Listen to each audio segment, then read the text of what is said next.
The rock that fell was the size of a 45-story building. Not a boulder. Not a collapse in the way the word suggests, a gradual crumbling, a slow surrender of structure.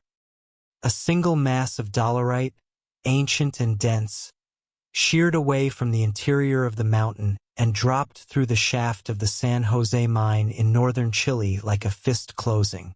It happened in seconds. The sound it made was not, by the accounts of those who were close enough to hear it, a sound that resembled anything they had encountered before. When it stopped, the mine was sealed. 700 meters below the surface of the Atacama Desert, in a tunnel cut through rock so old it predates most of the life on this planet, 33 men were still alive. They did not know if anyone on the surface knew that. They did not know if anyone would come.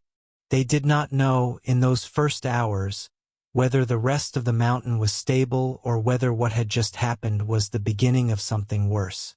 What they knew was that the temperature in the tunnel was 32 degrees Celsius and rising, that the air was thick with the dust of the collapse, that the emergency shelter at the bottom of the mine, a space the size of a small apartment, stocked with supplies designed for perhaps 2 days, now held 33 men with no exit and no communication with the surface. They knew one more thing. There was not enough food. They had been underground for minutes when the math of their survival became apparent. And the math was not good. This is the Unlost files. And this is the true story of the 33 miners of San José. The San José mine sits in the Atacama Desert in the Atacama region of northern Chile, approximately 45 kilometers north of the city of Copiapó. The Atacama is not simply a dry place. It is the driest non-polar desert on Earth, a place where some weather stations have never recorded measurable rainfall, where the landscape has been stripped of everything that requires moisture to exist, leaving behind a terrain of mineral clarity that is, depending on your relationship to desolation, either beautiful or terrifying. Mining has been part of this landscape for centuries.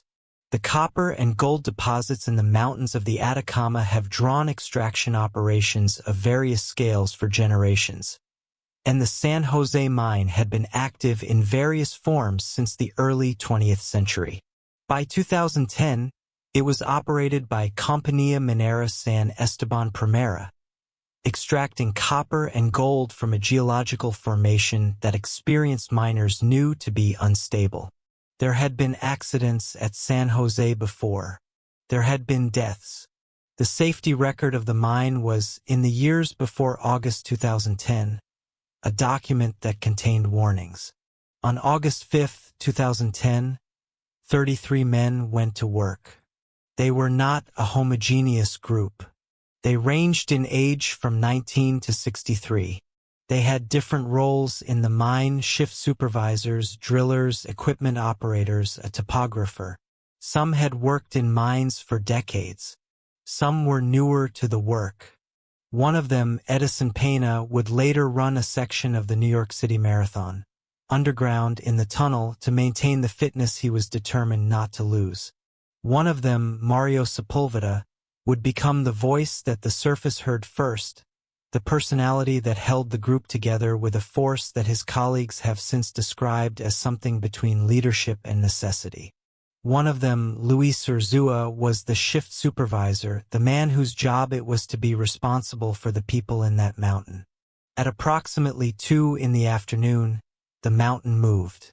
The collapse sealed the mine's primary access ramp at a point approximately 300 meters below the surface, well above the level where the men were working.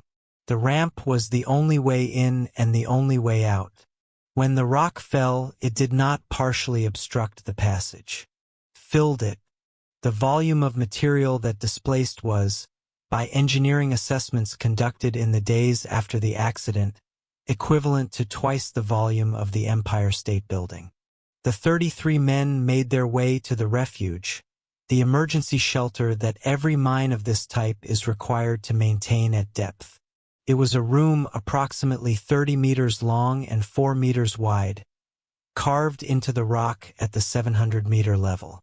It contained medical supplies, basic equipment, and emergency rations. The rations were intended to sustain a small number of people for a short period of time, the interval between an accident and a rescue that standard operating procedures assumed would happen within hours. They were not intended for 33 men. They were not intended for more than 2 or 3 days. The miners took stock of what they had. They did the arithmetic. Then they made a decision that defines, perhaps more than anything else about this story, who these men were and what kind of society they built in the dark. They would share everything equally. Every calorie, every milliliter of water, every resource available to the group would be divided 33 ways. A half can of tuna, half a cup of milk, every 48 hours. That was the ration. 33 men, in 32-degree heat, at 700 meters below the surface of the Atacama Desert, eating a half can of tuna every 2 days and waiting to find out if anyone knew they were alive. On the surface, the situation was known within hours. The families of the miners gathered at the mine entrance, an area that would become, over the weeks that followed, a settlement called Camp Hope, populated by the relatives of the trapped men, journalists from around the world, government officials, and eventually rescue specialists from multiple countries. The Chilean government's initial response was coordinated by the National Mining Agency and subsequently taken over at the highest levels of the state. President Sebastián Pinera interrupted an international trip to return to Chile and position himself at the mine. The decision to make this a national commitment, visible and total, was political in the way that all decisions of this scale are political, but it was also something else. A signal to the families at Camp Hope and to the men 700 meters below that the surface had not forgotten them. What the surface did not know for 17 days was whether there was anyone left to remember. The geology of the collapse made initial rescue attempts slow and dangerous. The mountain was not stable. Any drilling operation risked triggering secondary collapses. The engineers who assessed the situation in the first days were working with incomplete information about the state of the mountain's interior, and the incomplete information pointed in directions that were not encouraging. Drilling began. Multiple boreholes, angled toward the location of the refuge based on the mine's engineering maps. The maps were accurate to a degree that the geology of the mountain occasionally overruled. Some boreholes found rock where they expected void. Others were redirected by formations that had shifted in the collapse. 17 days passed. The families at Camp Hope were not told to expect good news. The government was careful, deliberate in its communication with the families, and the communication did not promise outcomes that the engineering teams on the surface could not guarantee. At depth, the miners had been in the dark for 17 days on a ration that would have been considered inadequate for survival by any clinical standard. The average weight loss in the group during those 17 days was estimated at several kilograms per person. The temperature had climbed. The humidity was extreme, the rock itself sweated moisture in the heat, and the air in the tunnel held it, producing conditions that felt, by several accounts, less like being underground and more like being inside something alive. They organized. This is the detail that does not receive sufficient attention in the versions of this story that focus on the drama of the rescue. They organized with a specificity and seriousness that speaks to what 33 people can do when the alternative to organization is dissolution. Luis Urzúa maintained his role as shift supervisor. The chain of command that had existed before the collapse continued to exist inside it. Mario Sepulveda became the group's communicator and morale anchor, the voice that kept the mood from dropping into the place that 32 degrees of heat and 17 days of near starvation could have taken it. A small area of the tunnel was designated for physical activity, another for sleeping, The spiritual needs of the group were addressed by a miner named José Enriquez, who led prayer sessions that became a daily structure in a world that had otherwise lost its structures. They waited. On August 22nd, 17 days after the collapse, a drill bit punched through the ceiling of the tunnel. The engineers on the surface withdrew the drill to inspect it. What they found attached to it, fixed there with red electrical tape in handwriting that was immediately legible despite everything, was a note. 8 words in Spanish. Estamos bien en el refugio los 33. We are well in the shelter, the 33. The reaction on the surface, at Camp Hope in the government command post, among the engineering teams, was not, in its immediate form, the composed relief that the phrase good news implies. It was something more total than that. The families who had been at Camp Hope for 17 days received the information, and the response was what 17 days of not knowing produces when it ends. The note became the most reproduced piece of handwriting in Chilean history. The phrase became a way of speaking about a moment when the worst possible answer turned out not to be the answer at all. 700 meters below, the men knew they had been heard. The rescue operation that followed the discovery was not a simple extraction. The bore hole that had reached the refuge was too narrow to function as an exit. It was a communication channel, a supply line for food and medicine and equipment, a connection between the two worlds that had been separated for 17 days. Getting the men out would require drilling a separate shaft wide enough to accommodate a human being. The capsule that engineers, working with input from NASA specialists, brought in specifically for the project, designed for the extraction, was called the Phoenix. It was a steel cylinder 54 centimeters in diameter. Not an arbitrary measurement. 54 centimeters was the minimum space required to accommodate the broadest shoulders in the group, with the margin that the engineers were willing to accept. The men would travel 700 meters vertically, alone, in a steel tube barely wide enough to contain them, through rock that had already collapsed once. Before the capsule could be used, the shaft had to be drilled. 3 separate drilling operations ran simultaneously, different machines, different approach angles, racing against the condition of the mountain and the condition of the men below. The men below were receiving food and medicine through the supply bore hole, but they were not recovering. They were maintaining. There is a difference. The drilling took weeks. The mountain did not cooperate uniformly. There were sections where progress was rapid and sections where the drill encountered formations that required reassessment. The engineering teams worked in rotation around the clock under a pressure that was not abstract. 69 days underground is a number, but beneath the number is the physiological reality of what 69 days in those conditions does to a human body. On October 9th, the drill broke through into the refuge. The shaft was ready.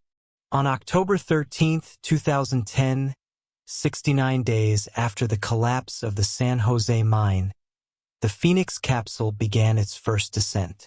The rescue was broadcast live. The estimates of the global audience vary, but the figure that appears most consistently in the historical record is approximately 1 billion people watching a steel cylinder descend into a hole in the Atacama Desert in real time. The protocol for the extraction had been established in consultation with the miners themselves, with medical teams, and with the psychologists who had been involved in the support operation since the discovery. The order of extraction was determined by a combination of medical priority and psychological assessment. Who needed to come up first, who was stable enough to wait, who had the specific kind of composure required to be last. Florencio Avalos, the deputy shift supervisor, was the first to ascend. He entered the Phoenix at the bottom. The capsule rose through 700 meters of drilled rock in approximately 15 minutes. When it emerged at the surface, the response from the crowd at Camp Hope was not describable in the register of normal emotional vocabulary. It was the sound that a gathering of people makes when something they had not been certain of turns out to be true. Then the second miner. Then the third. Mario Sepulveda, the man who had been the group's voice and anchor for 69 days, came up second. He emerged from the Phoenix with the energy of someone who had made a decision, somewhere in that tunnel, that energy was a form of survival. He embraced the rescuers. He raised his fists. He produced, in the first seconds of his return to the surface, an image of a man who had been underground for 69 days and was not going to show the surface what that had cost him until he was ready. The extractions continued through the night. Luis Urzua, the shift supervisor who had maintained the structure of the group's survival from the first hour to the last, came up last. He had been the first person with authority underground, and he was the last person to leave. When the Phoenix brought him to the surface, he embraced President Panera and said, "I am delivering to you this shift of workers as we agreed I would. 33 capsule rides. 33 men. All of them alive." The medical assessment of the 33 miners after their rescue confirmed damage that 69 days underground at depth produces and documented what it had not produced. Dental deterioration from the diet. Skin conditions from the humidity and the absence of sunlight. Eye sensitivity that required dark glasses for days after emergence because eyes adapted to underground light cannot immediately manage the Atacama sun.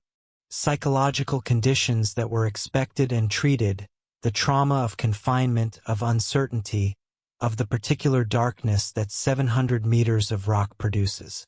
What the assessments did not find was the category of outcome that the medical teams had genuinely anticipated: deaths from starvation in the early days, cardiac events from the stress of the conditions, respiratory failure from the air quality in the tunnel. None of it happened. The 33 men from the San José mine returned to their lives. Those lives were not unchanged by what had happened to them. The psychological weight of 69 days underground does not resolve quickly or completely, and several of the miners have spoken publicly in the years since about what the experience left behind in them. Mario Sepulveda became a motivational speaker. Edison Pena ran the New York City Marathon 2 months after his rescue. Luis Urzua returned to mining work. The Phoenix capsule is in a museum. The note, the 8 words fixed to a drill bit with red electrical tape, the handwriting of a man who had been underground for 17 days on half a can of tuna every 48 hours and who wrote with the steadiness required to be legible, is in the collection of the Chilean National Museum of History. There is a question that follows every story of this kind, and it is always some version of the same question. How? How do 33 men share a half can of tuna every 2 days for 17 days in 32-degree heat and remain, when the drill finally reaches them, a functioning group rather than a collection of individuals who have turned against each other in the dark? The answer that the miners themselves have given in interviews and accounts over the years since is not a single thing. It is the shift supervisor who maintained the structure of authority because structure was what kept disorder from filling the vacuum. It is the man who kept the energy up because energy was what the group needed more than silence. It is the man who led the prayers because something larger than the tunnel was what kept the tunnel from being everything. It is the 19 decisions and the 33 agreements and the specific daily unremarkable acts of people who had decided, not once but continuously every day for 69 days, that they were going to give the surface a reason to find someone alive. They shared everything equally. That is the answer. It is also the whole story. This has been the Unlost Files. Subscribe if you want more stories like this one. Leave a comment with what stayed with you. I'll see you in the next one.